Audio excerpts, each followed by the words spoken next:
यह कहानी किसी चमत्कार की नहीं, बल्कि उस सच्चाई की है जिसे जानने के बाद एक इंसान ने जीवन भर नियम करोली बाबा जी का नाम दिल में ही रखा और कभी मंच से नहीं बोला।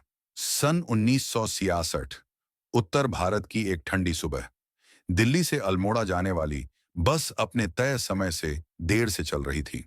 बस में बैठे यात्रियों को कोई अंदाजा नहीं था कि उनमें से एक व्यक्ति का जीवन आज पूरी तरह बदलने वाला है। उस व्यक्ति का नाम हम यहाँ शर्मा जी कहेंगे। ये नाम जानबूझकर बदला गया है, क्योंकि इस घटना को लिखने वाले विदेशी साधक ने भी उस व्यक्ति की पहचान सार्वजनिक नहीं की।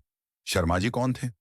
उच्च शिक्षित, विज्ञान में विश्वास रखने वाले, ईश्वर, साधु संत, चमत्कार, सबको अंधविश्वास मानने वाले। उनका एक ही सिद्धांत था, जो दिखाई दे वही सत्य है, जो तर्क से समझ ना आए वह मन की कल्पना है।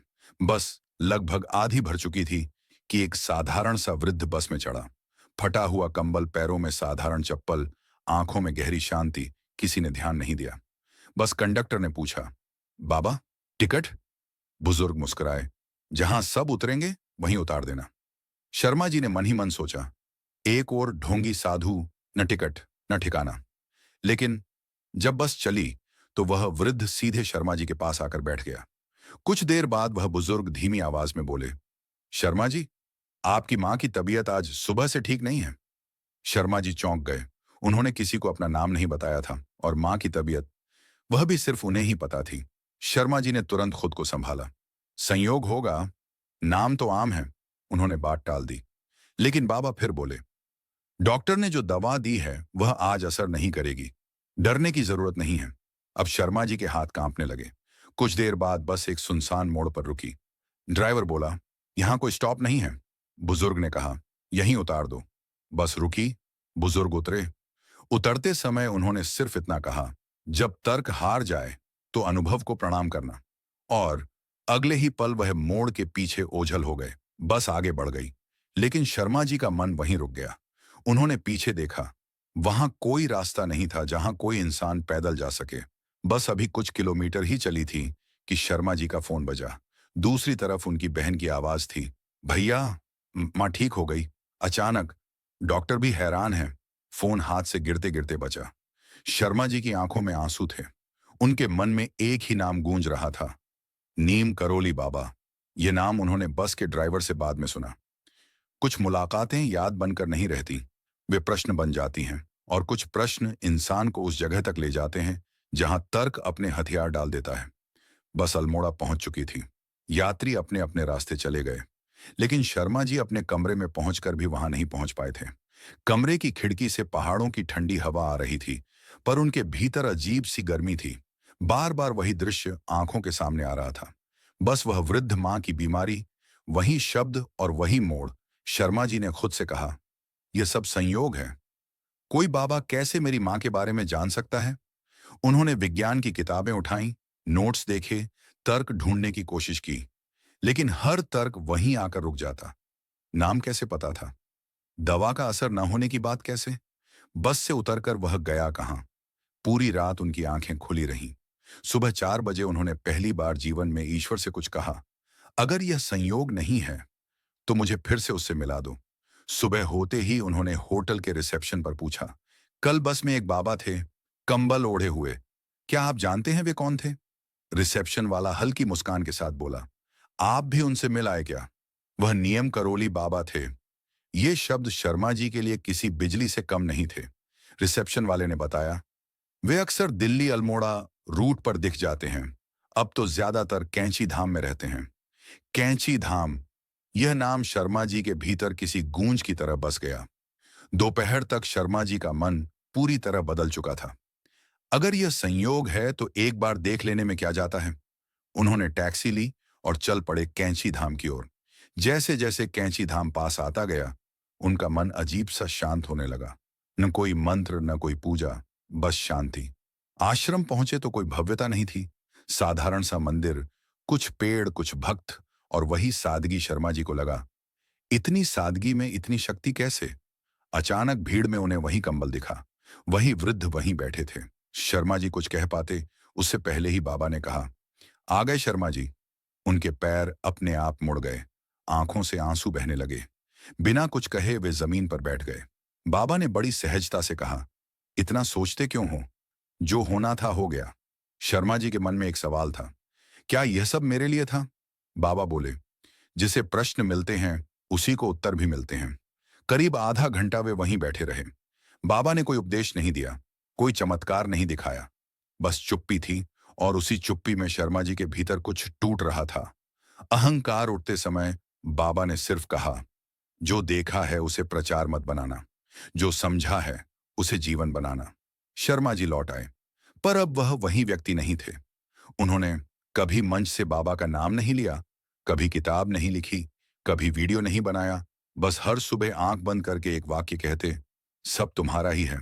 कुछ चमत्कार दिखाने के लिए नहीं होते, कुछ अनुभव कहने के लिए नहीं होते, और कुछ सत्य इतने भारी होते हैं कि उन्हें मौन में ही ढोया जा सकता है।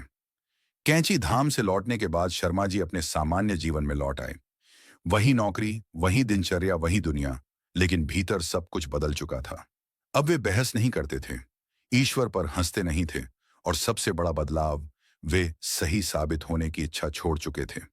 हर सुबह वे चुपचाप बैठते, मंत्र न जाप, बस बाबा की मुस्कान आंखों के सामने आती। लगभग 6 महीने बाद एक दिन उन्हें एक पत्र मिला। न भेजने वाले का नाम, न पूरा पता, बस अंदर एक पंक्ति लिखी थी, मां की तबीयत फिर बिगड़ रही है, अब निर्णय तुम्हारा है। शर्मा जी समझ गए, यह संयोग नहीं था। मां, फिर वही परीक्षा। उनके सामने दो विकल्प थे, डॉक्टर, दवाइयां, अस्पताल, कैंची धाम। मन ने पहला कहा, अंतरात्मा ने दूसरा। कैंची धाम वैसा ही था, वही शांति, वही सादगी, वही बाबा। लेकिन इस बार बाबा ने उन्हें देखा तक नहीं। शर्मा जी घंटों बैठे रहे, न कोई प्रश्न, न कोई आग्रह, बस आंखों में आंसू। अंततः बाबा बोले, बिना देखे बाबा ने कहा, डर अभी भी बाकी है। शर्मा जी फूट पड़े। कहा, अगर मां को कुछ हो गया तो मैं खुद को कभी माफ नहीं कर पाऊंगा। बाबा ने धीरे से कहा, अगर ठीक कर दूं तो क्या करोगे? शर्मा जी बोले, सबको बताऊंगा। आप कौन हैं? बाबा की आवाज कठोर हो गई। तो रहने दो। पूरा आश्रम जैसे ठहर गया। शर्मा जी समझ गए, यह मां की बीमारी नहीं थी, यह प्रचार बनाम श्रद्धा की परीक्षा थी। उन्होंने सिर झुका लिया। अगर मां ठीक हो जाए तो मैं जीवन भर आपका नाम सिर्फ अपने दिल में रखूंगा। पहली बार बाबा ने उनके सिर पर हाथ रखा। अब जा, और याद रख, सत्य शोर नहीं करता। आश्रम से निकलते ही फोन बजा। दूसरी ओर से आवाज, मां बिल्कुल ठीक हैं, डॉक्टर कुछ समझ नहीं पा रहे। शर्मा जी सड़क किनारे बैठ गए, रोए, लेकिन कोई शब्द नहीं निकला। उस दिन के बाद उन्होंने कभी प्रवचन नहीं दिया, कभी चमत्कार नहीं सुनाया, कभी बाबा का नाम मंचों पर नहीं लिया, लेकिन हर संकट में आंख बंद करते और हर समाधान मौन में पा लेते। क्यों यह कहानी बाहर नहीं आई? क्योंकि शर्मा जी जानते थे, कुछ अनुभव साझा करने से हल्के हो जाते हैं, और बाबा ने उन्हें भारी सत्य सौंपा था। साल बीतते गए। शर्मा जी पदोन्नति पाते रहे, परिवार संभालते रहे, जीवन सामान्य दिखता रहा, लेकिन भीतर एक स्थायी शांति थी। करीब 12 साल बाद एक दिन उनकी जिंदगी में भयंकर तूफान आया। उन पर आर्थिक अनियमितताओं का आरोप लगा, नौकरी दांव पर आ गई, समाज ने शक करना शुरू किया। शर्मा जी जानते थे, मैं निर्दोष हूं, पर दुनिया सच नहीं सुनती। पुराना स्वभाव लौट सकता था, पर नहीं लौटा। पहले वाला शर्मा जी होता तो बहस करता, लड़ता, साबित करने में टूट जाता, लेकिन अब वे चुप रहे। पहली बार वर्षों बाद प्रार्थना, उस रात उन्होंने वर्षों बाद बाबा से कुछ मांगा, अगर यह भी मेरी परीक्षा है तो मैं तैयार हूं। एक असंभव मोड़ जांच के दौरान एक पुरानी फाइल मिली जो वर्षों से दबाई गई थी। उस फाइल में वही सच्चाई थी जो शर्मा जी कहते रहे थे। आरोप हटे, सम्मान लौटा, लेकिन शर्मा जी ने कोई विजय नहीं मनाई। उनके शब्द थे, जो होना था हो गया। कुछ समय बाद उनके घर एक विदेशी व्यक्ति आया, लगभग 60 वर्ष का। उसने कहा, आप शर्मा जी हैं? कड़ियाओं जुड़ने लगी। वह व्यक्ति एक अमेरिकी था, कैंची धाम में सालों पहले सेवा कर चुका था। उस व्यक्ति ने एक पुरानी डायरी निकाली, उसमें लिखा था, आज बाबा ने कहा, एक आदमी ऐसा भी है जिसे मैंने मौन सौंपा है, जब समय आएगा उसकी चुप्पी दूसरों को बचाएगी। शर्मा जी समझ गए, बाबा ने सिर्फ उनकी परीक्षा नहीं ली थी, बल्कि उन्हें भविष्य के लिए तैयार किया था। अपने जीवन में उन्होंने कई लोगों की बिना बोले मदद की, कई फैसलों में लोगों को रास्ता दिया, कई बार सिर्फ उनकी शांति सामने वाले को संभालने के लिए काफी रही। क्यों यह कहानी कभी सामने नहीं आई? क्योंकि शर्मा जी ने कभी अनुमति नहीं दी। विदेशी भक्त ने बाबा के आदेश से नाम छुपाया, और सबसे बड़ा कारण बाबा की लीला प्रचार के लिए नहीं थी। शर्मा जी अब वृद्ध हो चुके थे, शरीर थक गया था, लेकिन मन अब भी शांत था। एक सुबह उन्होंने अपने बेटे से कहा, आज मुझे कैंची धाम ले चलो। कैंची धाम पहुंचकर वे देर तक चुप बैठे रहे। आंखें बंद थीं, चेहरे पर हल्की मुस्कान थी। उठते समय उन्होंने पहली और आखिरी बार बाबा का नाम जोर से लिया। सब तुम्हारा ही है, बस यही। उसी रात नींद में वे शांति से चले गए। न कोई बीमारी, न कोई संघर्ष। उनकी डायरी में सिर्फ एक पंक्ति मिली, अगर तुम यह सुन रहे हो तो समझ लो, बाबा आज भी काम कर रहे हैं, मौन में।